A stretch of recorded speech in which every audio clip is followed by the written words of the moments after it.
Hello, everybody, and welcome to my class on political ideology. I'd like to begin by acknowledging that the format in which you are viewing this class is not one that I wish the class to be taught in, but due to circumstances out of my control, mostly with respect to moving into college, I did not feel confident in myself that I could give an informative and well-spoken present or live presentation on Saturday. But because we have the wonders of technology now and I can just record my class, that's what I plan on doing because I think I can still give you guys a very informative presentation that challenges you guys to really think about the content that I'm about to share with you, and most importantly, how it applies to your own lives. Yeah, okay, let's get started. To begin, we have to define what political ideology is. And essentially, it's the set of values or closely held ideals that guide a person towards recognizing certain objectives about how society should function in its entirety. Ideology has implications when it comes to social policy, economic policy, and in general, why we engage in this experiment at all, our motivations for putting effort into this very niche area of life, right? Why should we be interested in voting? Why should we care about involving ourselves in activism, right? Why does that stuff matter? And that's what we're here to talk about, right? Now, when I say, why should these things matter? What I'm referring to more specifically is kind of the end goal or the ends that we're trying to achieve by taking part in politics, right? Because most people who engage with it, for good or for worse, are going to have an end goal in mind, right? Something to achieve, to better the culture or society that we live in. And to achieve those ends, there are certain means that you have to follow to get there. And of course, those means can also be influenced by your perspective on life, your worldview, and kind of the entire reason why you're there, why you're taking part in this. And the way we achieve those ideas is called socialization, right? So when you socialize people, and of course, this applies to other areas of your life as well, and not just politics, but socialization more broadly is the process by which an individual acquires certain traits about who they are, right? So this would be separate from the biological things that we acquire when we're born, right? What I'm speaking about here is kind of depending on the environment that you're born in, you're going to hold certain worldviews that somebody else may not hold because they haven't had the same experiences as yourself, right? So if you're a more naturally pessimistic person, right, that could be due to several factors within your life. If you've gone through horrible things, it might make you have an outlook that isn't so friendly. Whereas if you're raised with more things and in an affluent environment, you may be more optimistic about what you can do to really improve your own life, right? And of course, this could apply to many other things. But when we're speaking about the actors involved in your individual socialization, usually people talk about your family, your friends, your faith, your social or ethnic affiliations, and your economic standing, right? So one of the big ones here, of course, which research has established, is your family, and also the internet as well I should include here, which is another big one. But your family plays a very large role in who you are as a person, right? How they raise you, what values they instill in you, and how it cascades into how you raise your children in the future as well, if you were to have them.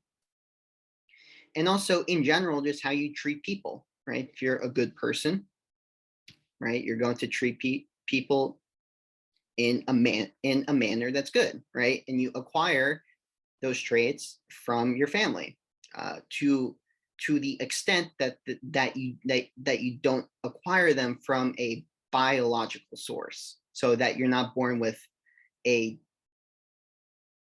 disposition to be nice. Next, we're going to talk about the ideological spectrum, and more specifically, the left and right, and in general, what these terms mean. Now, before I start, I should acknowledge that in the real world, people don't fit extremely or very nicely into the left or right, right? So and also these terms can mean vastly different things depending on where in the world you are.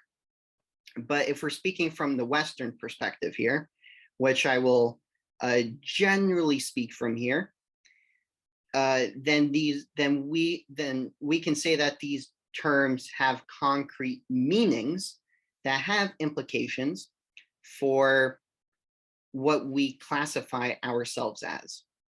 So if I begin on the left half of the ideological spectrum, for example, we can see that there's a larger emphasis that's placed on social equality and economic regulation, right? So it's this idea that we have to give everybody a fair shot, right? That we have to set up the culture, the national environment in such a way where it is as fair as it can be, right? Because if there's an unfair aspect to it, then we shouldn't expect people to be at fault for something that doesn't go their way in life, right? So to the extent that it's possible, we should attempt to give everybody a fair hand as they go throughout their lives. And this can include passing laws to make it a crime to discriminate against people based on their race, their sex, or whatever it may be. But then, aside from the social aspect, the economic aspect of government involvement in the market, we can trace a lot of that back to a guy called John Maynard Keynes, who was a big influence on liberal economic thinking. And what he posited around the time of World War II was that the public sector has a key role in ensuring that the stability of the state is preserved with respect to the economic side of it, right? So if there's about to be a meltdown of the system, then the government has a role to invest and to try to prevent the blowback that occurs from a meltdown of the economic system, right? And of course, there's more involved in that, but in general, in very simplistic terms, that is what he tried to champion for. Now we're going to move on to the ideological right, which is characterized by placing a larger emphasis on individual freedom rather than social equality, right? So this involves giving people more freedom to engage in actions that they want to engage, especially as it pertains to faith, right? And usually, if we speak about the social aspect here, one example that I tend to use is that of the pastry or the baker in, I believe it was Denver, Colorado, who wouldn't, and this was a couple years ago, so some of you may not know about it, but he refused to bake a cake for a gay couple because he did not, I believe he was a Catholic, he did not agree with the idea that he should bake a cake for a marriage that he didn't agree with, right? And of course, this went up to the Supreme Court, and they sided with the baker, right? And if you traditionally hold a more right-leaning perspective, then you should agree with the ruling, right? Because in that case, we saw that individual freedom to not engage in an action that goes against your own values trumped the right of the couple to get a cake at whatever business they wanted, right? And in that instance, it was faith that was used to justify not baking that cake, right? And I'm not saying whether that was right or wrong, but that was the rationale that was being used. And that fits into this social conservative perspective on what should be in law and what should be not, right? So if we preserve individual freedom, especially as it pertains to faith, then we're doing the right thing. Now we're going to move on to the economic right and what that means, right? So if we're speaking about the economic right, usually we're going to refer to a more laissez-faire approach to the market, and really trying to establish a free market for people, right? And for it to be as free as it can be, according to the right, there has to be less regulation in the form of trying to prevent businesses from engaging in the market, or on the flip side, also trying to subsidize other industries to create a product, right? Those kinds of things are seen as a general bad thing, according to the economic right. Next, we're going to speak about where parties fit in here, right? Where does a political party fit with ideology? How do they mix? And for this, I'm going to look towards the US and the UK. To begin, in the United States, parties haven't historically corresponded with any particular ideology, right? And for most of history, this has been true, but of course, there have been periods where that has not been true, right? So the big one here would be the 1850s, 1860s, up to and including the Civil War, right? Of course, the party split. But for most of recent history, especially, the parties weren't that different. And for a point of context here, we can look at the Civil Rights Act of 1964, which was approved by more congressional Republicans than the Democrats, which may seem strange because you would assume that a conservative perspective at the time would be to conserve what was in law, right? And to not go forth with supporting the Civil Rights Act. But the idea of a conservative Republican Party wasn't so true at that time. In fact, it was more true for the Democratic Party than the Republican Party, mainly due to the fact that the Democratic Party had a lot of power and influence in the South. And because of that, many of the politicians that came from there still held this kind of racist idea that civil rights for the non-white population of the US was not something that we should go forth with. So in fact, in this instance, the Democrats were more to the right of the Republicans, but of course that would change. But the main point here is that the parties weren't what you would have expected them to be at that time. They were much more mixed.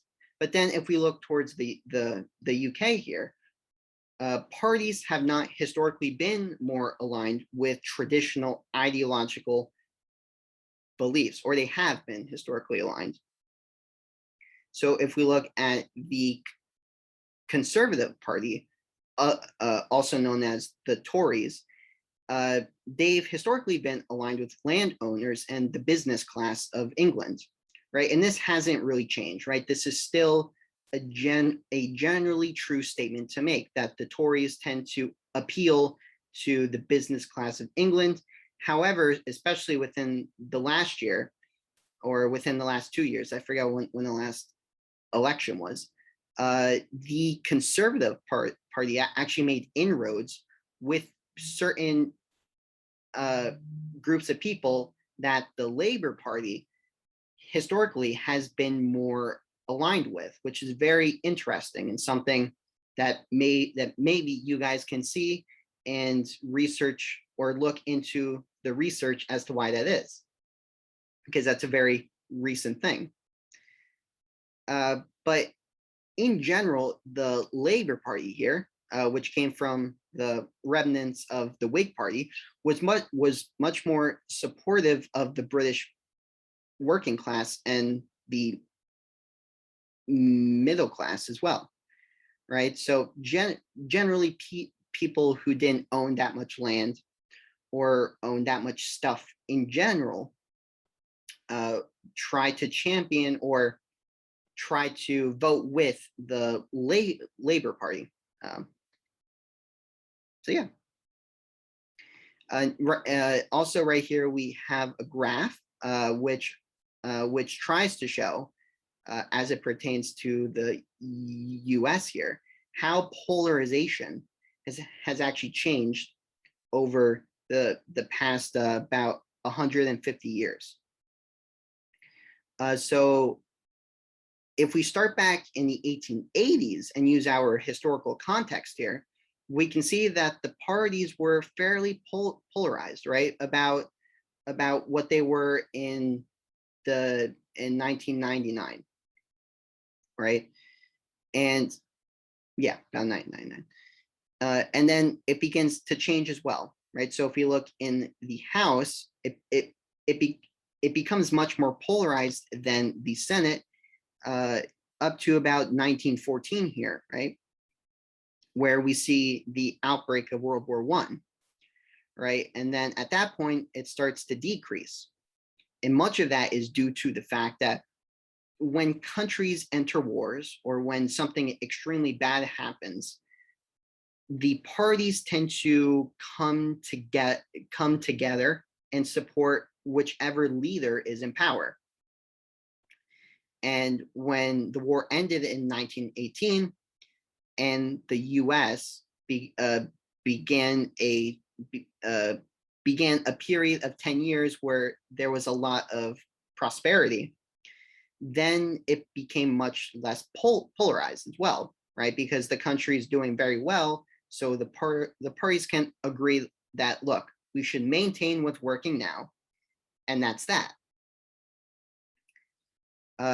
And it continues to decrease up until the 1940s, where World War II will break out in 1939, right? And at that point, again, the parties are in agreement that we should put a lot of resources towards fighting the Axis powers. In the post-war era, however, it begins to change, and then we start to see this trend upwards here, right?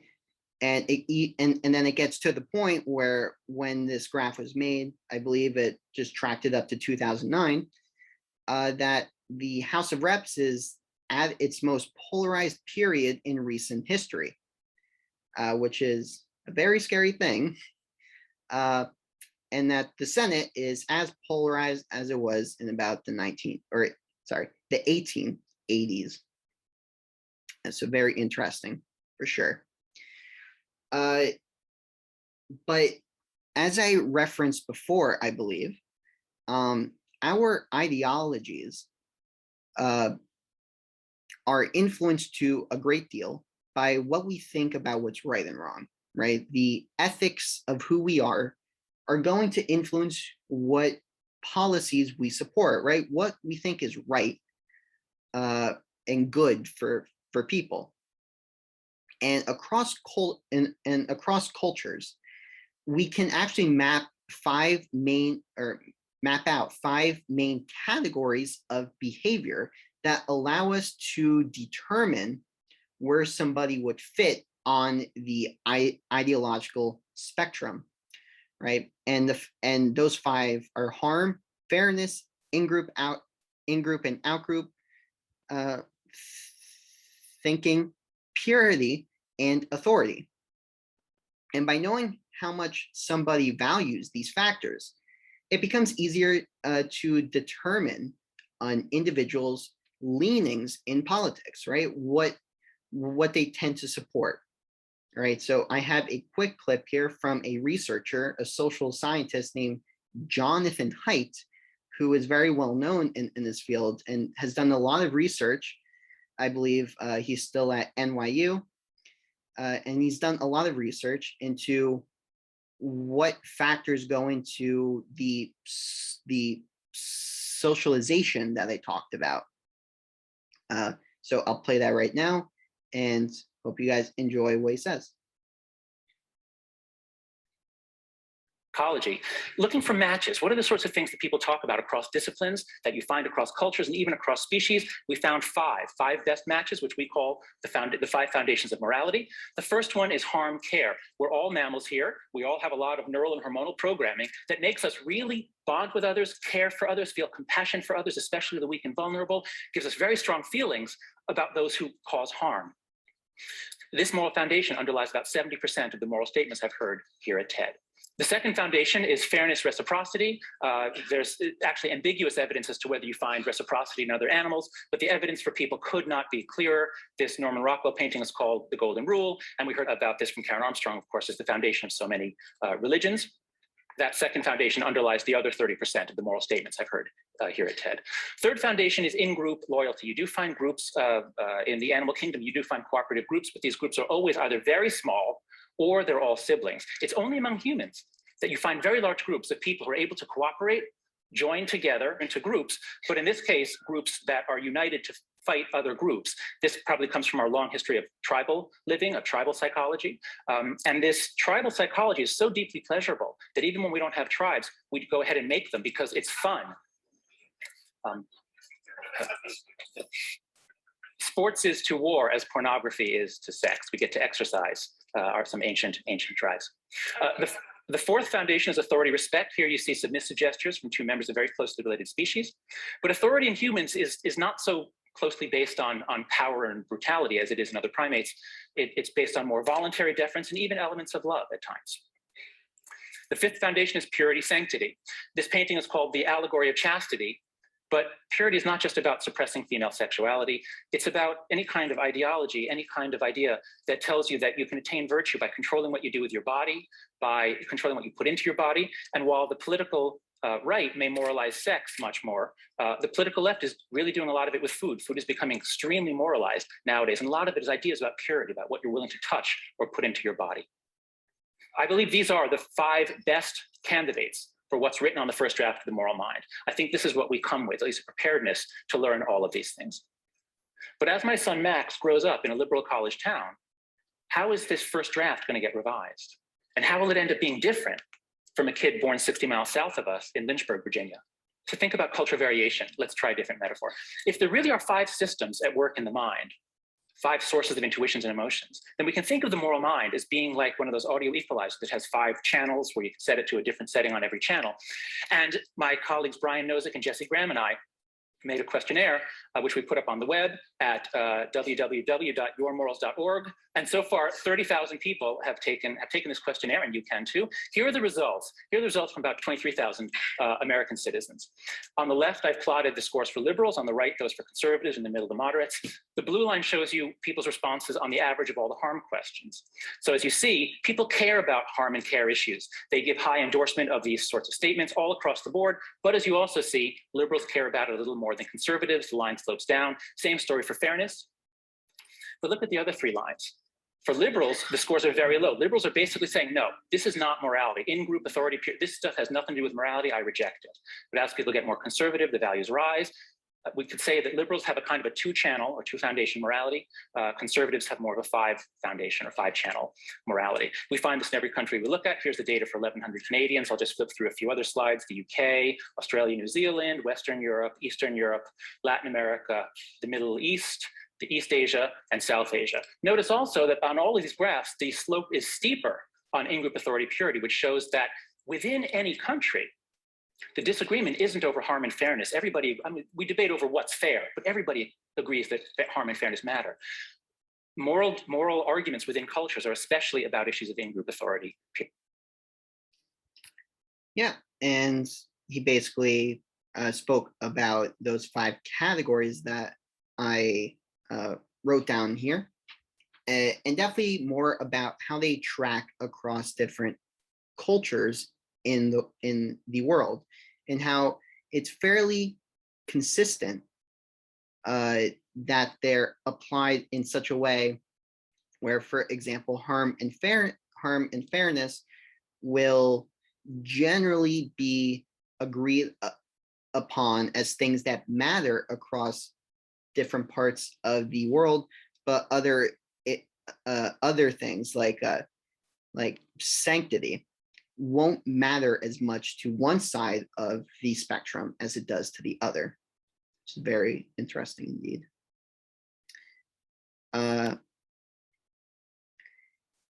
Next, we're going to speak about polarization, which he, sorry, I don't know what I was going to say, but when we're speaking about polarization in the context of now, it's especially important to realize that the modern way in which we look at this isn't actually the way in which we should view it at all. In fact, what I think gets left out a lot of the time, actually, let me fix the presentation here. I don't know why it's showing in my tabs. Okay. Yeah, so instead of polarization being about how we go to the polls about any topic like guns, for example, polarization is actually more tangible, more dangerous when we speak about it in such a way that we layer or stack certain experiences or identities on top of one another.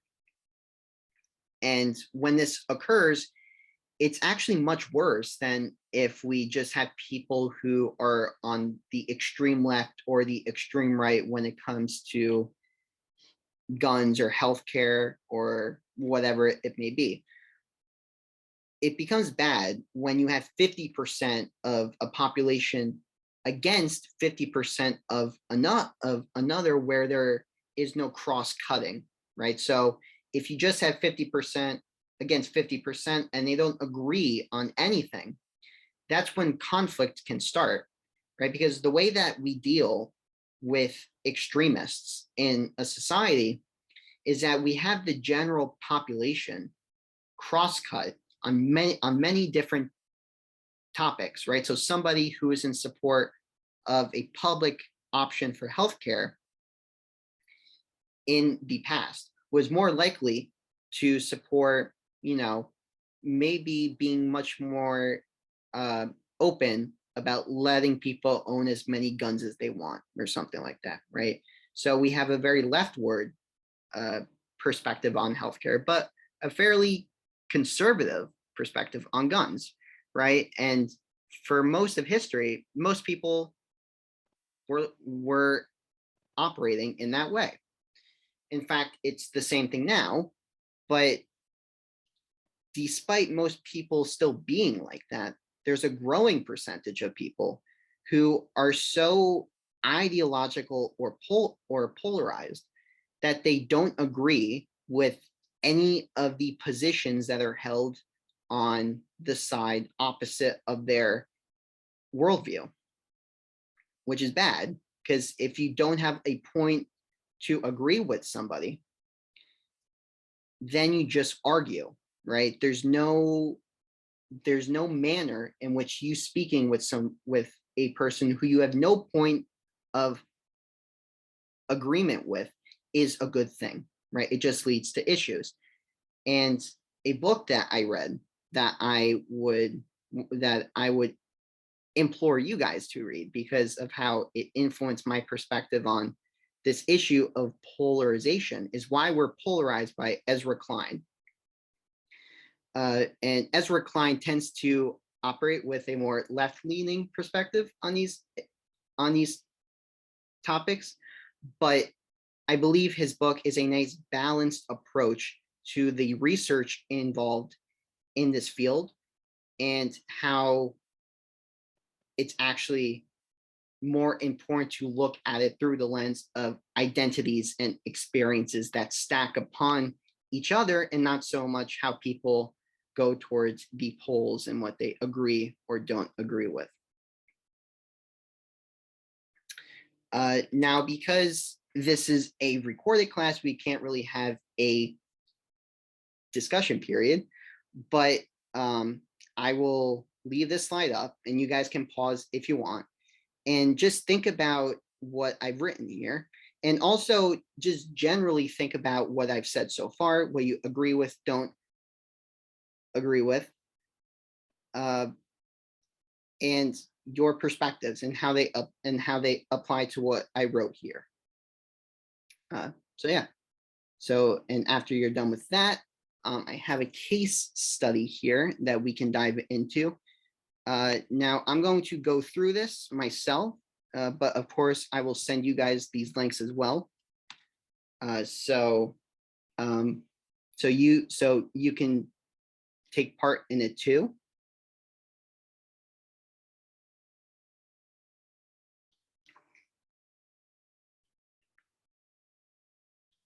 So I believe you guys can still see my screen. Yeah. Oh, there we go. Yeah, so I'm going to give you guys time to do these as well. So you guys can pause here and begin to read the prompt and address the sources. And then I will go through it myself as well. Okay, welcome back, everybody. I hope you had a fun time with going through the case study. But now, because I'm the teacher of this class, I think it's a little inappropriate for me to take a position on the topic of affirmative action. But what I will do is speak about some of the arguments in favor and some arguments against the proposition, and then explain kind of their implications, I guess.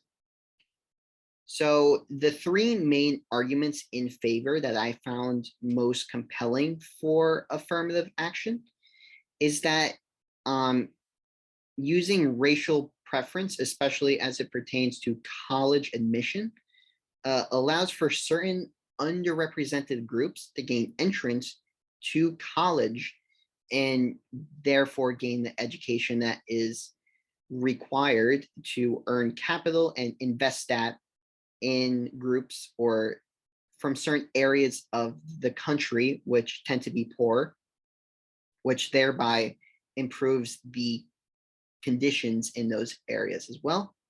Secondly, I thought that affirmative action also fosters a certain diverse culture at a university that brings in multiple cultural perspectives and life experiences that can give students a more well-rounded view about the kinds of people that exist in the world and hear from people that they may have not ever heard from, right? And then lastly, it's important to, or it's also important with respect to diversifying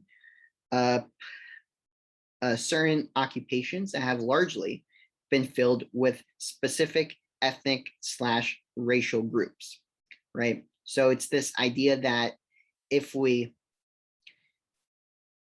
increase the amount of Black people or Hispanic people in college, what that will then do is that it's going to increase the pool of people who go into, say, economics, and then take jobs in these big corporate firms, and thereby make it more racially diverse, right? And in general, we view that as a good thing. But of course, there are also arguments against the proposition, and that is that when you use race as a determining factor in college admissions, what that does is it takes class space away from those applicants who may be more qualified for that spot. So those who may have better test scores or better or a better performance in school may not get a certain spot because they aren't of a certain race, right? And that can be annoying for people because of the work that they put into it, right? So first there's that.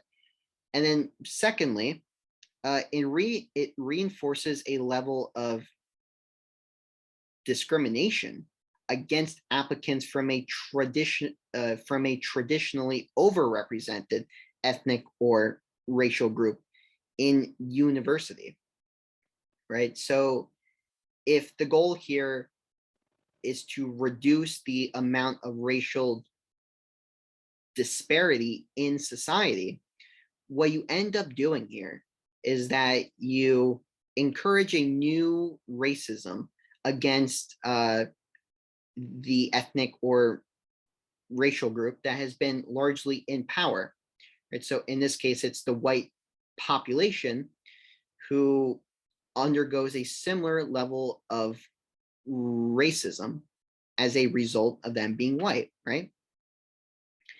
And then lastly, it forces people to fixate on race in academics, right? So when you're applying to college, it forces you to really think about your race in terms of whether it's going to help you or hinder your ability to get into college, right? Whether it's going to be a factor that helps you or not, right? And when you view race as kind of a tool to get into college, it can inflame the racial tensions of a society, right? Because if people are so fixated on race and whether it's going to help them get in, it's really bad for the racial cohesion because a person's race isn't supposed to matter in these circumstances, right? It's not supposed to be a factor, right? So yeah, so those are the three arguments I found most compelling in favor and against the proposition. You guys may have other areas where you agree or don't, which is perfectly fine. And then, of course, there's also the position that you guys will take and the implementation of the policy that will reinforce what your position is or the lack thereof as well, right?